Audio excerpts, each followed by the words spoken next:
Well, I had the great pleasure of interviewing a gentleman by the name of Nick Jonsson. And Nick is the #1 international best-selling author. He's an Ironman top 1% world athlete, and he's an executive mental health advocate. So he's the co-founder and managing director of one of Asia's premier networking organizations called Executives Global Network, or EGN, and in Singapore. And so that's really whereby he works in a confidential peer group kind of network and helping develop people and so forth, and giving them an avenue or a forum to be able to speak with each other. But his passion is for mental health awareness, and through his life experiences, he's paved a way really to author his first and #1 international book-selling book. And it was published in April 2021, and it's called Executive Loneliness, the 5 pathways to overcome isolation, stress, anxiety, and depression in the modern business world. And so when Nick and I were having a discussion and we were in this episode, it was really quite interesting to see what was coming up with. So the title of this episode, as you know, is Executive Loneliness, Breaking the Stigma. And what he had done, he was talking to me about how he had surveyed many executives, and in addition to the book, and he's got things in the book as well about it. But he was talking about how a lot of leaders actually suffer and around mental health and so forth. And he surveyed them, and 84% of them said that they would not talk to anyone at work about it. And then 75% of them said that they would not seek professional help, with just amazing stats. And so he shares some other things as well. But we also talked about what it was like also for a female versus a male executive as well, and how they may handle things. But he also talked about reaching out and surrounding yourself with the right people. And so the right people being possibly a coach or possibly professional in the mental health area, depending on what you need. And so he and I talked about that. But I'm also just going to say this thing to you listeners before we go and listen to the interview, is that if there is anyone out there that needs to talk or needs some help with me as a coach to help be there for you and just listen to you, because sometimes all these execs need, all that you might need, is someone just to talk through things with and just to bounce ideas off in a confidential kind of scenario. You see, I'm not your boss. Your compensation and benefits aren't associated with me, but I'm actually able to do this independently, listen to what you're saying, asking you some really good questions, and then if you do need more help, that's definitely one thing you need to go and do. But sometimes it can be, and I'm not saying this is always the same, right? And if you do need professional help, I'm going to really highly encourage you to go and get that. But if you're someone who just wants to talk through things just to help you out, you may be feeling overwhelmed and so forth, a lot of pressure on you, you may be self-doubting yourself, your confidence is being knocked a little bit as well, feel free to reach out to me on a private message on social media or my email, dennis@leadingchangepartners.com. That will be in the show notes, but I'd love to have a chat with you if I can, and if I can do anything to help you. All right, team, it's now time to listen to the interview. Welcome to Leadership is Changing. Each week, we and our guests provide information and insights through exploring leading change. This is taking your leadership to another level by finding the balance between executive excellence and personal well-being through stories that inspire real change. It's time to adapt in our fast-moving world when leadership is changing with your host, Dennis Giannoutsas. Hey there, listeners. Welcome to another wonderful episode of the Leadership is Changing podcast. And I'm here with a wonderful guest. His name is Nick Jonsson. And Nick, a massive welcome to you. Thank you so much for inviting me, Dennis. It's great to be here. Awesome. Now, Nick, whereabouts are you in the world today? I'm in Singapore as of today. I came back here 2 days ago after a trip to Indonesia, and I'm off to Malaysia tomorrow. Oh, awesome. So around that whole Southeast Asia hub, really, really cool. That's very good. Yeah. And how long have you been in Singapore for? I lived here for about 5 years now. I started my career actually overseas in Australia on the Gold Coast in '98, studying overseas, and then I was working there. It was hard to leave the place, but I ended up in Southeast Asia since 2004, and that's where I've been working for various big international advertising and communication firms. Oh, yeah, cool. So tell us a little bit more about your background. I've given the listeners a quick introduction to you, but tell us more about you. Yeah, so I was born in Sweden, but I wanted to spread my wings a little bit, and being a little bit resentful against the system and my parents, I wanted to rebel. So I thought, I looked at a map and I saw Australia was as far away as I could get. Actually New Zealand would have been even a step further, but I ended up in Australia. Then that's where I studied and played golf, enjoyed myself. But then I really needed to also get into the working life. And I got a job in Bangkok with an advertising company. And I spent about 15 years in various jobs in Southeast Asia, working my way up to become a general manager, general director, taking on some quite big leadership roles. Yeah, very good. Now, we'll get into those leadership roles and all that in a minute, but I see that you're an international best-selling author, and the book is Executive Loneliness, The 5 Pathways to Overcoming Isolation, Stress, Anxiety, and Depression in the Modern Business World. And listeners, I know that some of you are actually probably thinking, oh, that's something I want to read as well. So, yeah, very good. So, Nick, that's good, and congratulations on being a #1 best-selling author. That's fantastic. Thank you. And the book also came out of inspiration. I went through a personal challenging time when I divorced. I resigned from a job, and with that I found myself basically quite lonely. I was a bit lost. I wasn't really sure what I wanted to do in my life. And most of us go through these times, and no surprise, it came to me in my early 40s.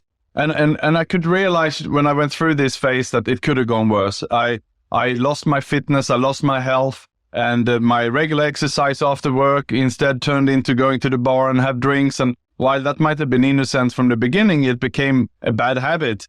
So, and I basically had 2-3 years when I was jumping from job to job before I found myself again.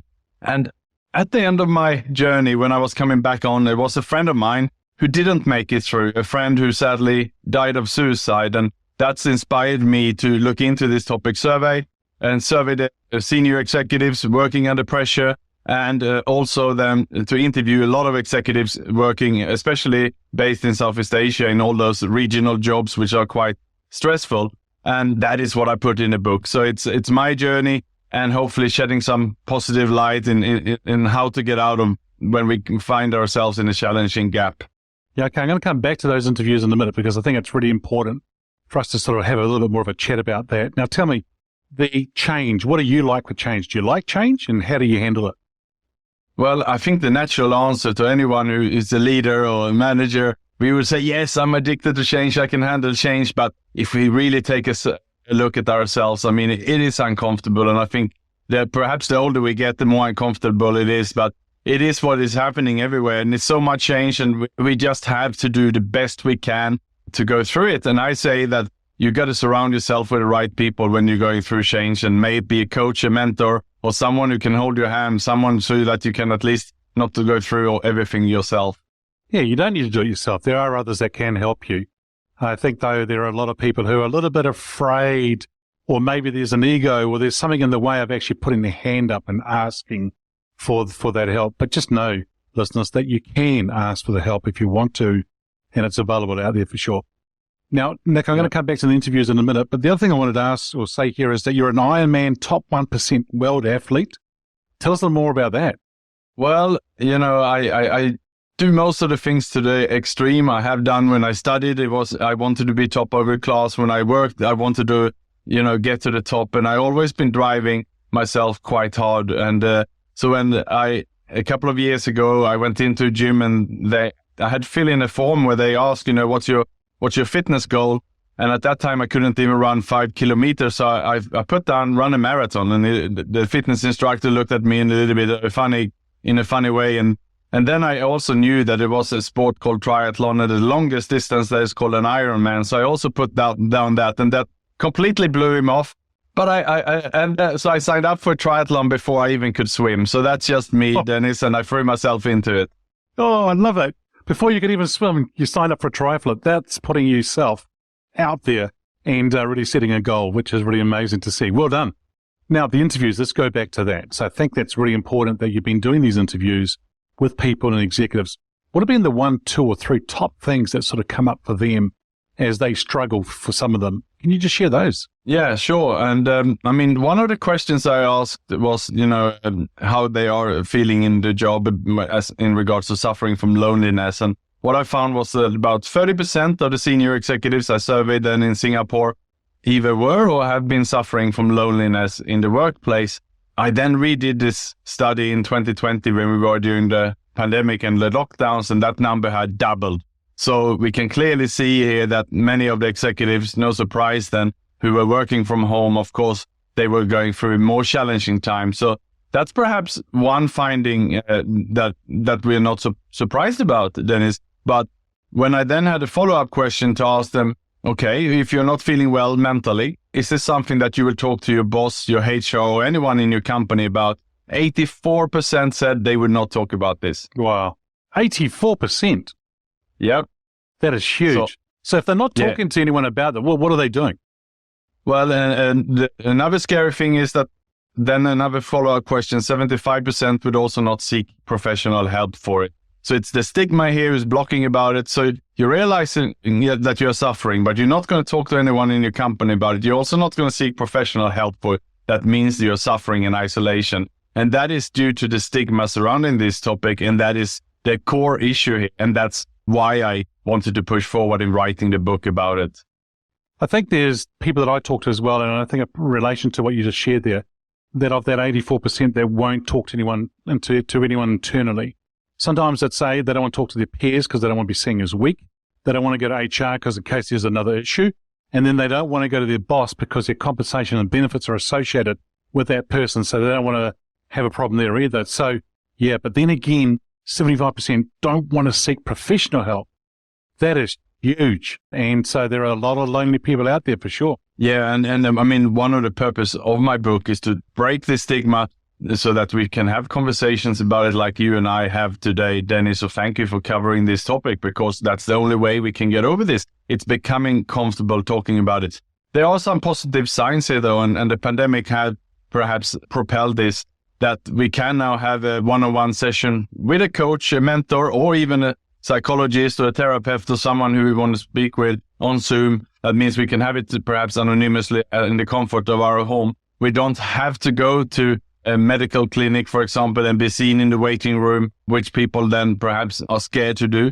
So there is a trend that people at least can get this help, and it's a little bit okay also to say that you're not okay. You can say that you're going through a burnout. It's becoming more commonly accepted now than perhaps before the pandemic. Now, I know that I'm thinking about myself as well, about going to the doctor with that tumor that I was, that you and I we've talked about.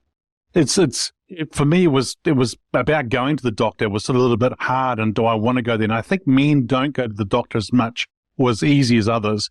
When you looked at those stats that you talked about in the surveys, male versus female, did you capture anything like that? Would the females be more open to actually wanting to say things where the males wouldn't? Can you capture? Yes, in general, it seems like female have a few close friends who they are vulnerable with, they are a little bit more honest with.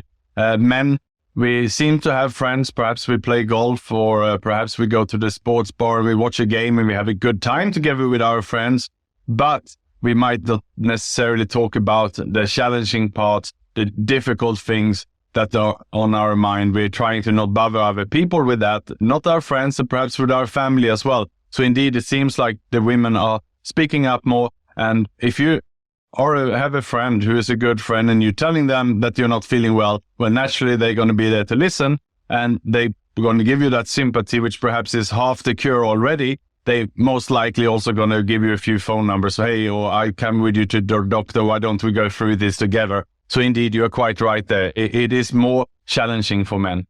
Okay, cool. So listeners, and I'm thinking about a little bit here, Nick, about the listeners who are listening to this. If any of them are struggling today, I'll give my opinion, but in your thoughts, in your opinion, what should they do today? If they are struggling right now, where should they go? Well, I would say I have a very strong message in my book about this as well. And I always say that if there's something on your mind, write it down on a paper first, put it down immediately. And then the next question to yourself is, who can I discuss this with? Is it an anonymous hotline? Is it a doctor? Is it a friend? Is it a colleague? Is it a family member? It doesn't matter who it is. Write it down, stick it in your pocket, and immediately take action to share that. Then you're on your way already to solve it. The worst you can do is sitting having it to yourself. Yeah, absolutely. So what I would add to that is that, Nick, what Nick's sharing is spot on. And I would say to you is that just take that step forward. I know it's easy for Nick and I to say, but probably not easy for you to do. but that's okay. Just know that there will be someone there to help you. And if you're a leader who has somebody in your team that you're noticing that they are going through things, please be smart about this and don't try and be the counselor. Make sure that they're going to get the right professional help around them. Yes, you might be there to be supporting them because more than likely they trust you and they're opening up to you, but make sure you get the right professional help around them. Alrighty, Nick, let's move on here. And you were talking about some exec roles and some leadership roles that you were doing in the past. So how did you actually get into leadership? Well, I think it's all the way back to university when I studied in Australia. I wanted to get the scholarships. I wanted to be head of class. I was sort of an insecure overachiever already at that time. And I think that is what fuels and what drives many senior leaders, that insecurity. And perhaps if we have a hunger or a gift of desperation or something inside us that just drives us. And I jumped from job to job when I was in my younger years, construction worker, painter, and so on. And I realized that's not how I wanted to live. I wanted to get a better life for myself. And I realized in the end that the government was not going to give it to me. If I wanted something, I had to work hard for it myself. And that's why I've been working very, very hard. And already when I graduated from university, I knew I wanted to become a managing director, and I wanted to take that path with everything that came with that. Okay, good. Very good. Alrighty, so let's move on to the next question. So thanks for sharing that about you and your leadership side of things, and it's about you stepping up, going into different roles and so forth. Now, this question is very interesting. Now, this person could be alive or from history. Who's your favorite leader and why? Well, there is an American former pro athlete. His name is Rich Roll, and he has a podcast over in America. He's an ultra endurance athlete, which I look up to. But what inspires me with him is his vulnerability and his transparency and his honesty, because it is very challenging for a top leader, and he runs very, very good company. He's also a vegan. He's a nutritionist, and he's encouraging people to live very healthy lives. But really, to be that the level of honesty that he's sharing about his personal journey, all the way from when he was a professional top swimmer, one of America's best swimmers, and then for his career. And he later on had a crash. He fell into alcoholism, and he's sharing very honestly how he got out of this. So he basically turned the challenges of his life into his strengths. And that is why people can, including myself, can associate myself with him. And I get a lot of hope when I see someone as vulnerable as him as a leader. Excellent. Now, have you met him personally? I have not. He's over in the US, and I would love to come on his show one day. Okay, cool. Let's say that both of you are sitting on a park bench in the US and you are sitting there having a coffee together. What would be one question that Nick would like to ask him? Well, it would certainly be, how did you decide, or what made you decide to open up, to share the fact that you had, all your alcohol addiction stories? Because again, we're talking about the stigma surrounding mental health, and perhaps the stigma surrounding for someone, especially us male, that we have an alcohol addiction or a problem with that, or even use the term, I'm an alcoholic. That is so much stigma. And he went out and did that, 10 years ago. He went out and said openly and shocked everyone, saying, I'm an alcoholic, and I now got help for it. I don't drink anymore, but this is what happened. And I want to really understand, how did you have the confidence to do so? Yeah, very good. That's a great question.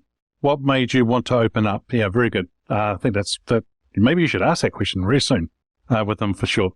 Now, Nick, the title of the show is called Leadership is Changing. When I mentioned that title, that statement, what does it mean for you? Well, for a start, Dennis, I think you are quite right. We have perhaps never seen more change in leadership, and it's so fast these days. It's the speed it goes. It doesn't matter if it's in governance or in company. It's just moving so fast, and it's almost impossible to plan 1 year, 3 years, 5-year plans in companies. We have no idea where we're going to be. There's so many mergers, acquisitions. Many of the changes are driven by technology. That indeed, it's about being flexible, adaptable, agile, and I think the future leaders now, the organizations are the ones that are going to be the strongest are the ones who have a lot of creativity, who can be innovative, and who can actually engage the teams in driving this innovation. Yeah, that innovation is going to be important, and the creativity as well. Now, you just mentioned as well that it's getting faster and faster. And of course, data, social, technology, full stop, is getting so fast.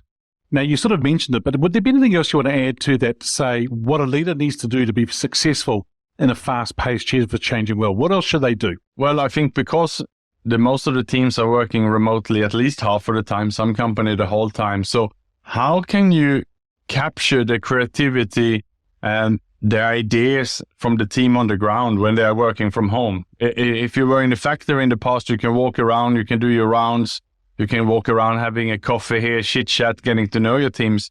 But if you have a remote team working all around the world, how do you connect with them to first get the trust for them to open up to you? These are some of the biggest challenges. I mean, of course now, and that's why I'm traveling a lot, and I'm traveling to see my team in Malaysia tomorrow. We got to get them on the ground. We're going to work with them. We cannot just sit at home and delegate the tasks. That's not being innovative and creative. We need to really capture their ideas. Yeah. So be interesting. I think a lot of organizations are finding it hard to bring some people back to the office. And some teams, I like what you say about how do you capture their creativity when they're working from home. I think it'd be also, how do you lead them effectively? How do you get them to thrive while they're working from home? We've had practice for 2 years or almost 3 years by being at home, but how else can we take it to another level going forward? And I think it's something definitely for people to think. Yes. Now, you and I have been talking about leadership, and we've been talking about leaders. Let's change lens, or let's change gear, and let's think about it now from an employee's perspective. You said you're going to go to Malaysia to meet your team. Let's think about from an employee's perspective, right? How has employees' expectations of leaders changed of late? Well, it also have changed, and people are, expecting perhaps, performance reviews at the faster pace. They need more recognition because you don't see them. You cannot go in the morning and just cheer on them and chit chat. You're missing that. So you really need to create a structure where you can give constant feedback, maybe daily KPIs, weekly KPIs, gamifications, recognitions, where people feel that they are part of something. So what we have done in my organization, for example, Dennis, where we are selling memberships to senior executives where they belong in confidential peer groups, and all my team are involved in this. And we have set up KPIs that the team has agreed with, and we even have a daily report, weekly reports, monthly recognitions, and people need to see this. They need to understand clearly where they're going. They need to have clear KPIs, and they really need to be given that constant feedback. Otherwise, they don't feel that they're part of something, and they will naturally switch off. That's what I've seen. Tell us a bit more about this confidential group or togetherness. I think it's called the Executive Global Network. Is that correct? EGN. Yes, that's right. So it is a network for senior executives to belong to a place where they can feel that they can speak freely. So everyone signed a non-disclosure agreement. There's no competitor in the same group. About 30 executives at the same level. So we have groups for CEOs, we have groups for vice presidents, we have groups even for senior managers, and that should be your safe space. It should be like your private advisory board. They meet face-to-face 6 times a year for half a day. And inside these meetings, really, they discuss then the challenges they have. Everything from, related to what we discussed here today in regards to leadership change, technological changes, but also how do you put parameters around yourself? How do you protect yourself? How do you manage upwards in this environment? All these topics is for them to discuss inside this safe space. Yeah, and so then by sharing with their peers, they're obviously getting some good input from others and sort of masterminding together. Would that be the right way of saying it? Yes, it's quite similar like a mastermind group. The biggest difference is that we then administrate it, organize it. We also certify the chairs, which are sort of the moderators. So it's really facilitated to make sure the structure is there. And it very much follows the Harvard Advanced Management Program structure for this part of the meeting. Yeah, very good. Now, what I'd like you to do is get your crystal ball out here, and we want to talk about the future. even what you just shared about the EGN side of thing, I think that could be part of the future as well. But also, I'm really quite keen to know, where do you see leadership being in 5 years? Well, I certainly think that, we live in an economy, and I touched on this, with so many mergers and acquisitions, and agile is indeed the word for it, but it's a gig economy where people they cannot rely on working 20, 30 years for the same company, because company might not even exist. So people need to stand more on their feet for themselves. They need to be responsible for their own career, their own working life. And we see that if we're looking on LinkedIn, how much effort people are putting into thought leadership pieces.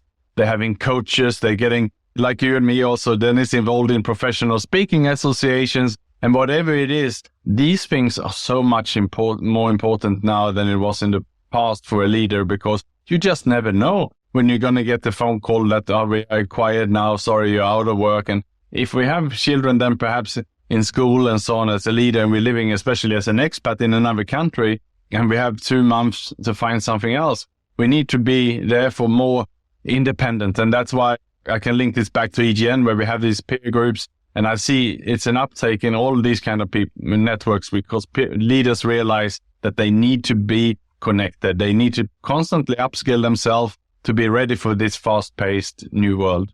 Okay, so there you go, listeners. Make sure that you're upskilling yourself on a regular basis to make sure that you're staying relevant, because that's part of my actual introduction around the show, is that many leaders are not changing quick enough and staying relevant. So in other words, they run the risk of becoming irrelevant and being left behind. And I think the thing here is that they do stay relevant by upskilling themselves. Would you also suggest that maybe they might, for some of them, they want to start a side hustle, like another business or things like that, they might want to do on the side. So then if anything does happen in the sense of where their corporate job is and work, then they've got something else to be able to go to if they want to. Absolutely, if they can do so. And you need to make sure that you clear this with your company and you have it in writing and contracts so you don't lose it. I heard many leaders who spend a big effort putting up a podcast and things like that, and they do a great job, and then the company tell them that you're not allowed to do that. So clear everything to make sure that you have the rights to do it, and then do so. And we have an event here in Singapore tonight, actually, with my organization called The Next Phase, which is exactly about this. Quite a lot of the senior leaders who don't want to jump into perhaps the pension phase. Instead, they want to perhaps contribute something for themselves, but also pay it forward for the community, and perhaps as a moderator or as a facilitator or as a mentor or a coach. So in that sense, yes, build up your profile now and keep having doors open for yourself. You know how before you mentioned about LinkedIn and how some people are using that more of late? Well, I think they use it more full stop. How important is it for executives today to make sure that they have a presence on LinkedIn, but also are actually active on LinkedIn as well? Well, I think it's essential. We have about 800 members now in Singapore, and most are then presidents, vice presidents, managing directors, regional directors, and at that level then responsible for APAC, basically. I only come across one person without a LinkedIn profile in the last 2-3 years. And when I dug into why he didn't have a LinkedIn profile, and it was because he had done something illegal in one job, and then therefore also we didn't allow him to become a member of the network. So people will almost think it's like strange if you don't have a LinkedIn profile. It's almost like, what is wrong with you? So I think it'd be very hard to have a corporate career these days without it. I actually have people saying to me, oh, do I have to have a LinkedIn? I go, no, you don't. You don't have to do any of this if you don't want to. But then if you want to be in the executive world, if you're wanting to be out there to do things, yes, you do need to do this stuff. And then the other thing too is, oh, but I don't want to be on it all day. Well, then don't be on it all day. We're not saying you have to be on it all day. Just do what you need to do on a regular basis. But I think the big thing would be consistent. Whatever you decide to do, that if you are consistent, it's really important that you look at things and take it from there. Absolutely. I agree. Well, Nick, hey, it's been a real pleasure talking to you today. If our listeners are wanting to get hold of you, where should they go? Well, talking about LinkedIn, Dennis, they can find me there. It's Nick Jonsson, and it's Nick, and Jonsson then spelled Jonsson. So that's one place where they can connect with me.